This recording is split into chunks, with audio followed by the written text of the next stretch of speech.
Hi everyone. నేను చెప్పాను కదా మీకు శాఖ సెంటర్ నుండి పురుగులు వచ్చాయి. దానికి ఫస్ట్ స్టేజ్, దానికి ఆకు ఇప్పుడు కోస్తున్నాము. ఓకేనా, ఎలా కోయాలి, దానికి ఎలా వేయాలి మొత్తం క్లియర్గా ఎక్స్ప్లెయిన్ చేస్తాను. ఒకసారి చూడండి. ఇక్కడ చూడండి, ఆకు మా చేనులో నుండి తెంపుతున్నాము. ఓకేనా, ఇట్లా తెంపి అంతా ఒక దగ్గర పెట్టి కట్టి తీసుకెళ్తున్నాం షెడ్కి. చూడండి ఎలా చేయాలి ఏంటని మీకు క్లియర్గా ఎక్స్ప్లెయిన్ చేస్తాను. మనం ఎప్పటికప్పుడు ఆకు అప్పుడే కోసుకోవాలి.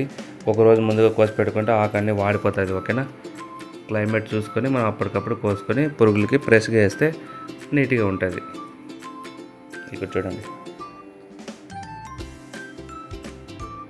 ఇలా నీట్గా పురుగులు కనబడకుండా సో దానికి క్లియర్గా ఆకు ఇట్లా వేసుకోవాలి. కనబడుతుందా? అలా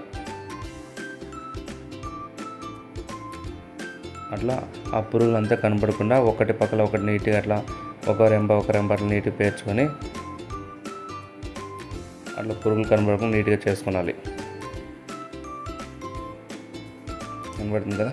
అట్లా మొత్తానికి అంత లెక్క అట్లా నీట్గా ఆకు వేసేసిన తర్వాత మళ్ళీ రేపు మార్నింగ్ సో అది అన్నిటిగా ఆకు తినేసి తెగిన సేమ్ అలానే వేసుకోవాలి. లేకపోతే ఇంకొంచెం పలసాగా, సో అది చిన్న పురుగులు కదా, అది ఎలా తింటుందో దానికి తగ్గట్టుగా మనం ఆకు వేసుకోవాలి. ఓకేనా, సో ఈ రోజుతో ఇది అయిపోయింది.